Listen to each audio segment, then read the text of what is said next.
Good morning students. இன்னைக்கு நம்ம பார்க்க போகிற topic escape speed and orbital speed அப்படின்றத என்னென்னு பார்க்க போகிறோம்.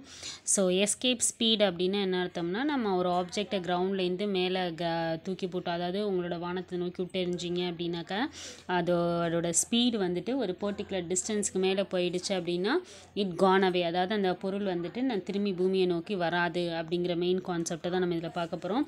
எஸ்கேப் ஸ்பீட் அண்ட் ஆர்பிட்டல் ஸ்பீடில். ஸோ இதில் ஃபஸ்ட் பாயிண்ட் பார்த்தீங்க அப்படின்னா, ஹைட்ரஜன் அண்ட் ஹீலியம் அப்படிங்கிறது யூனிவர்ஸை பொறுத்த வரைக்கும் ரொம்ப ரேர் எலிமெண்ட்டாக தான் நம்ம யூஸ் பண்ணுறோம். பட் எர்த் அட்மாஸ்பியரை பொறுத்த வரைக்கும் நம்ம மெயினாக யூஸ் பண்ணுறது நைட்ரஜன் அண்ட் ஆக்சிஜன் அப்படிங்கிறது.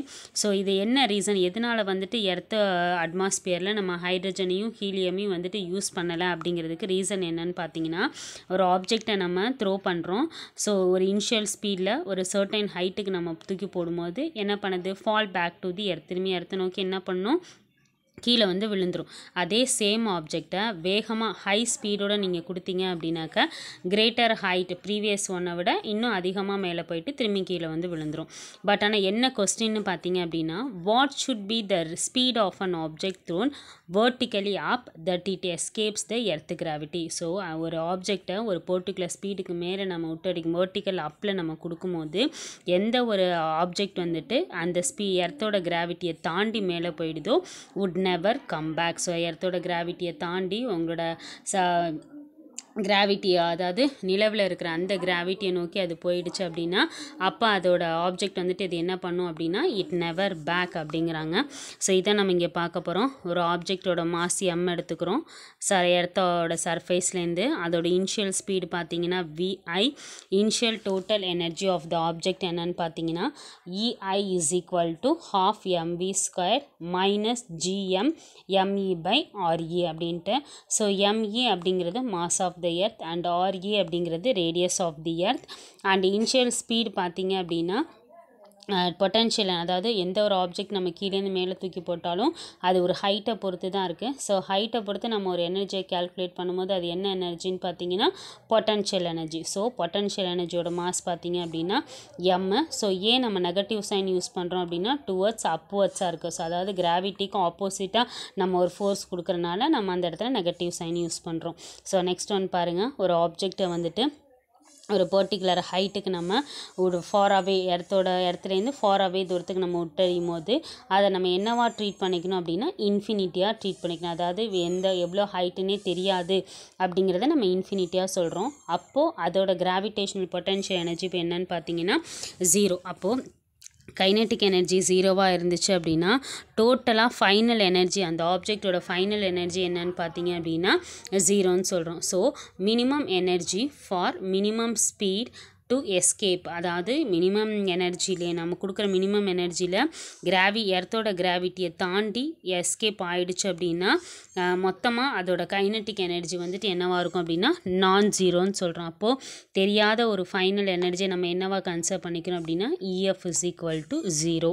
ஸோ அப்போ கன்சர்வேஷன் ஆஃப் மொமெண்டம் படி நம்ம என்ன சொல்லிக்கிறோம், EI is equal to EF. So இப்போ ரெண்டுத்தையும் ஈக்குவல் பண்ணுங்கள். இனிஷியல் நம்ம என்ன கண்டுபிடிச்சிருக்கோம், kinetic energy minus potential energy. So is equal to final energy என்ன சொல்லியிருக்கோம் நம்ம 0. ஸோ அடுத்த ஈக்குவேஷன் பாருங்கள். மைனஸ் ஈக்குவல்ட்டுக்கு அங்கிட்டு போகும்போது என்னவாயிடும் ப்ளஸ். அப்போது 1/2 mvi² is equal to gm me by re. So escape speed அப்படிங்கிறத அப்போ என்னவா டிஃபைன் பண்ணுறாங்கன்னா minimum speed required by an object to escape earth gravitational field. அதாவது கம்மியான எனர்ஜியில் எங்களோட ஆப்ஜெக்ட் வந்துட்டு எர்த்தோட ஸ்பீட்லேருந்து வெளியில் போயிடுச்சு அப்படின்னா அதை நம்ம எஸ்கேப் ஸ்பீடுன்னு சொல்கிறோம். So we can replace VI with VE. So அப்போ இனிஷியலுக்கு பதிலாக அந்த இடத்துல என்ன போட்டுக்கலாம், ஃபைனல் போட்டுக்கலாம். ஸோ அப்போ ½ mve² is equal to gm me by re. So நமக்கு என்ன தேவை, விஇ தான் தேவை இல்லையா. ஸோ அப்போ VE² is equal to இங்கிட்டு இருக்கிறத அங்கிட்டு கொண்டு போங்க. அப்போ gm me by re dot 2/m. So அடுத்த ஸ்டெப் பாருங்கள், mm கேன்சல் ஆகிடும், மீதி என்ன இருக்கும் VE² is equal to 2gme by re. So நமக்கு தெரிஞ்ச ஈக்குவேஷன் என்ன, கிராவிட்டிக்கு gme by re² சொல்கிறோம். அப்போ VE² is equal to 2 into g into re. So ஸ்கொயர்டை இங்கிட்டு கொண்டு வந்தீங்கன்னா என்னவாயிடும், ரூட் ஆகிடும். அப்போது VE is equal to root of 2g into RE. So இப்போ என்ன சொல்லியிருக்காங்க அடுத்த பாயிண்ட் பார்த்தீங்கன்னா நம்ம அப்போ இடத்துலேருந்து எந்த ஒரு ஆப்ஜெக்ட் வந்துட்டு இந்த ஈக்குவேஷனுக்கு ஈக்குவலாக எடுத்துக்குதோ இவ்வளோ கிராவிட்டி அண்ட் ரேடியஸ் எடுத்துக்குதோ அந்த ஆப்ஜெக்ட் வந்துட்டு எர்த்தோட கிராவிட்டிலேருந்து வெளியில் போயிடும். ஸோ அப்போ அந்த ஆப்ஜெக்ட் வந்துட்டு நெவர் ரிட்டர்ன் பேக் அப்படின்னு சொல்லியிருக்காங்க. ஸோ நெக்ஸ்ட் பாயிண்ட் பாருங்கள், எர்த்து எஸ்கேப் ஸ்பீடை பொறுத்த வரைக்கும் 2 ஃபேக்டர்ஸ் அது டிபெண்ட் பண்ணியிருக்கு. ஒன்று பார்த்தீங்கன்னா acceleration due to gravity and இன்னொன்று பார்த்தீங்கன்னா ரேடியஸ் ஆஃப் தி எர்த். எதுக்கு இண்டிபெண்ட்டாக இருக்குன்னு பார்த்தீங்கன்னா ஆப்ஜெக்டோட மாஸ்க்கு இண்டிபெண்ட்டாக இருக்குது. ஸோ அப்போ அதோட வேல்யூ நம்ம என்னவா எடுத்துக்கிறோம் அப்படின்னா கிராவிட்டி எர்த்தோட கிராவிட்டி 9.8 ms-2 அண்ட் எர்த்தோட ரேடியஸ் பார்த்தீங்கன்னா 6400 கிலோமீட்டர். ஸோ எர்த்தோட ஸ்பீடில் அதாவது 11.2 கிலோமீட்டர் பர் செகண்டுக்கு போயிடுச்சு அப்படின்னா அந்த ஆப்ஜெக்ட் ரிட்டர்ன் ஆகாது. ஸோ அப்போ எஸ்கேப் ஸ்பீட் அப்படிங்கிறது அவங்களோட ஆப்ஜெக்ட் தூக்கி போடுறதுக்கு வந்துட்டு எப்படி இருக்கும்னு பார்த்தீங்கன்னா இண்டிபெண்ட்டாக தான் இருக்கும் அப்படிங்கிறோம்.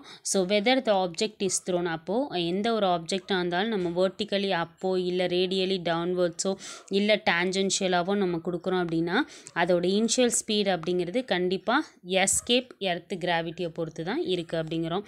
ஸோ டயக்ராமில் கொடுத்துருப்பாங்க, சிம்பிளாக ஒரு டயக்ராம் போட்டு உங்களுக்கு காட்டியிருக்காங்க. ஸோ நெக்ஸ்ட் பாயிண்ட் என்ன சொல்லியிருக்காங்கன்னு பார்த்தீங்கன்னா லைட்டர் மாலிகூல்ஸை பொறுத்த வரைக்கும் ஹைட்ரஜன் அண்ட் ஹீலியம் அப்படிங்கிறது எர்த்துலேருந்து எஸ்கேப் ஆனது தான். ஸோ அதே ஹெவியர் ஒன்ஸ் என்னென்னு பார்த்தீங்கன்னா நைட்ரஜன் அண்ட் ஆக்சிஜன். ஸோ இதை வந்துட்டு நம்ம 9th லெசனில் இன்னும் ப்ரீஃபாக படிப்போம், அப்போ நம்ம பார்க்கலாம்ப்பா. இது ஒரு டாப்பிக்கு. ஸோ நெக்ஸ்ட் டாபிக் நம்ம பார்க்க போகிறது என்னென்னு பார்த்தீங்கன்னா satellites, orbital speed and time period. So நம்ம மாடர்ன் வேர்ல்டை பொறுத்த வரைக்கும் பார்த்தீங்க அப்படின்னா டெக்னாலஜிக்கல் டெவலப்மெண்ட் வந்துட்டு எர்த்தை பொறுத்த வரைக்கும் நிறையவே இருக்குது. நிறைய சேட்டலைட்ஸ் நம்ம அனுப்புகிறோம். ஸோ அதோட கன்க்ளூஷன் என்னென்ன கண்டுபிடிச்சிருக்குது அப்படிங்கிறதெல்லாம் நிறைய நம்ம பார்த்துட்ருக்கோம். ஸோ அந்த பேஸ் பண்ணி தான் இன்றைக்கி ஒரு சின்ன டாபிக் நம்ம கொடுத்துருக்காங்க. ஸோ ஃபஸ்ட்டு பாயிண்ட் பார்த்தீங்க அப்படின்னா சேட்டலைட் வந்துட்டு ரிவால்வ் அரௌண்டு தி எர்த்தை சுற்றி அந்த சேட்டலைட் ரிவால்வ் ஆகுது. ஸோ பிளானட்ஸ் வந்துட்டு சன்னை சுற்றி ரிவால்வ் ஆகுது. ஸோ கெப்லர்ஸ் லா படி மேன்மேட் சேட்டலைட்ஸும் கூட இந்த ப்ராசஸை தான் பண்ணிகிட்ருக்குது அப்படின்றத நம்ம சொல்கிறோம். ஸோ நெக்ஸ்ட் டாபிக் பாருங்கள். ஸோ ஒரு சேட்டலைட்டோட மாஸை நம்ம எம்முன்னு எடுத்துக்கிட்டு அது சர்க்குலர் ஆர்பிட்டில் மூவ் ஆகுதுன்னு சொல்கிறோம். சர்க்குலர் ஆர்பிட்டில் மூவ் ஆகிற எல்லா பொருளுமே என்ன மாதிரி ஃபோர்ஸ் எடுத்துக்கும் அப்படின்னா சென்ட்ரிபீட்டல் ஃபோர்ஸ் தான். இந்த சென்ட்ரிபீட்டல் ஃபோர்ஸை நம்ம எதுக்கு ஈக்குவலாக சொல்கிறோம் அப்படின்னாக்கா எர்த் கிராவிடேஷனல் ஃபோர்ஸ்க்கு ஈக்குவலாக நம்ம சொல்கிறோம். ஸோ இப்போ நம்ம ஈக்குவேஷன் அப்போ எப்படி எழுதலாம், mv² RE plus H is equal to GM ME by RE plus H whole square. So MM cancel ஆகிடும், ஒரு RE plus Hக்கும் ஈக்குவல்ட்டுக்கு இங்கே இருக்க RE plus Hக்கும் கேன்சல் ஆகிடும். மீதி என்ன இருக்குன்னு பார்த்தீங்கன்னா V² is equal to GME by RE plus H. So ஸ்கொயர்டை இங்கிட்டு கொண்டு போயிடுங்க, அப்போ ரூட் ஆகிடும். அப்போ V is equal to root of GME by RE plus H. So அப்போ ஹச் அதோட ஹைட்டு சேட்டலைட்டுக்கும் உங்களோட எர்த்துக்கும் இடையில இருக்க ஹைட் இன்க்ரீஸ் ஆக சேட்டலைட்டோட ஸ்பீடு வந்துட்டு என்ன பண்ணும் அப்படின்னாக்கா இன்க்ரீசஸ் ஆகும். இது ஒரு பாயிண்ட்டு. ஸோ நெக்ஸ்ட் இதிலே நம்ம அடுத்தது என்ன பார்க்க போகிறோம் அப்படின்னா டைம் பீரியட் ஆஃப் தி சேட்டலைட்டோட டைம் பீரியட் நம்ம எப்படி கால்குலேட் பண்ணுறோன்னு கொடுத்துருக்காங்க. ஸோ அதாவது ஒரு ரொட்டேஷனுக்கு உங்களோட சேட்டலைட் எவ்வளோ டிஸ்டன்ஸ் கவர் பண்ணுது அப்படிங்கிறது எதுக்கு ஈக்குவல்னு சொல்லியிருக்காங்க, 2π. 2π அப்படிங்கிறது என்னது, circumference of the circle 2π into R. So இந்த ஆருக்கு பதிலாக என்ன சொல்கிறோம், நம்ம ஹைட்டையும் சேர்த்து RE + H அப்படின்னு சொல்லிட்டு எழுதுகிறோம். ஸோ டைம் பீரியட் நம்ம எப்படி கால்குலேட் பண்ணுறோம் அப்படின்னு பார்த்தீங்கன்னா கேபிட்டல் T. ஸோ தென் இப்போ நம்ம இங்கே எழுதுங்க, ஸ்பீடோட ஈக்குவேஷன் நமக்கு என்ன தெரியும், V is equal to distance travelled by time taken. So distance travelled என்ன எழுதலாம், 2π into RE + H by T. So அடுத்த ஸ்டெப் பார்த்தீங்க அப்படின்னாக்க root of 2m GM by RE plus H is equal to 2π into RE plus H by T. So இப்போ என்ன பண்ணலாம், cancel பண்ணிடுங்க. ரெண்டு சைடும் ஈக்குவலாக இருக்க டேர்ம்ஸை கேன்சல் பண்ணுங்கள். ஸோ மீதி என்ன இருக்கும், T is equal to 2π by root of GME. இந்த ரூட்லேருந்து வெளியில் எடுக்கிற இந்த RE plus Hங்கிறது 1/2. ரூட்டுங்கிறது என்னது, ஹோல் பவர் 1/2 நம்ம எழுதலாமா. ஸோ இங்கே ஒரு RE plus H இருக்கா, அப்போ 1/2 + 1. ஸோ அப்போ என்ன வரும், 1/2 + 1னா 3/2. ஸோ அதான் இங்கே கொடுத்துருப்பாங்க, 2π by GME into RE plus H whole power 3/2. So இப்போ அடுத்தது ரெண்டு சைடு நம்ம என்ன பண்ண போகிறோம் அப்படின்னா ஸ்கொயர் பண்ண போகிறோம். அப்போ T squared is equal to 4π² by GME. So root இருக்குது, ஸோ ரூட்டுக்கும் ஸ்கொயர்டுக்கும் கேன்சல் ஆகிடும். இங்கிட்டு பார்த்தீங்கன்னா 3/2 இன்ட்டு 2 ஸ்கொயர் பண்ணிங்கன்னா 2 கேன்சல் ஆகிடும். மீதி என்ன இருக்கும், RE + H ஹோல் கியூப் மட்டும் இருக்கும். ஸோ இப்போ இந்த இடத்துல 4π² இன்ட்டு பை ஜிஎம்இ அப்படிங்கிறது நம்ம என்னவா சொல்கிறோம் அப்படின்னா கான்ஸ்டன்ட் டேர்ம் சியாக சொல்கிறோம். அப்போ T squared is equal to c into RE + H whole cube. So இது ஒரு ஈக்குவேஷன். ஸோ இதை வச்சு நம்ம என்ன சொல்கிறோம் அப்படின்னா சேம் ரிலேஷனை டைமுக்கும் டிஸ்டன்ஸுக்கும் உள்ள கெப்லர்ஸ் லாவோட பிளானிட்டரி மோஷனில் நம்ம பார்த்துருக்கோம் அப்படிங்கிறோம். ஸோ அடுத்து நம்ம எதோட கம்பேர் பண்ண போகிறோம் அப்படின்னா எர்த்தோட ரேடியஸ் நம்ம நெக்லிஜிபிள் பண்ணிவிட்டு மீதியை நம்ம கால்குலேட் பண்ணணும். எர்த்தோட ரேடியஸ் நெக்லிஜிபிள் பண்ணிட்டீங்க அப்படின்னா அதோட ஹைட் என்னவாயிடும், நெக்லெக்ட் ஆகிடும்.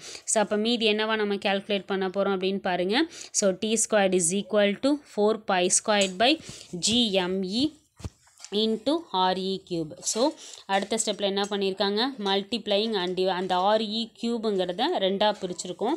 RE ஸ்கொயர்ட் ஒன்று, RE ஒன்று. ஸோ அப்போது T squared is equal to 4π² by GME by RE squared into RE. RE ஒன்று கேன்சல் ஆகிடுங்களா, மீதி என்ன இருக்கும், அப்போது T squared is equal to 4π² by G into RE. So இந்த GME பை RE ஸ்கொயர்டுங்க நம்ம என்னவா படிச்சிருக்கோம், ஜீன் படிச்சிருக்கோம். அப்போ T is equal to, so ரூட்லேருந்து வெளியில் எடுத்தீங்க அப்படின்னா 2π வந்துடும், root of RE by G. So இதை வச்சு நம்ம என்ன பண்ணலாம், நோன் வேல்யூஸ் எல்லாம் சப்ஸ்டியூட் பண்ணிங்க அப்படின்னா எர்த்தோட ரேடியஸ் எவ்வளோ கொடுத்துருக்காங்க, 6.4 × 10⁶ மீட்டர், கிராவிட்டி 9.8.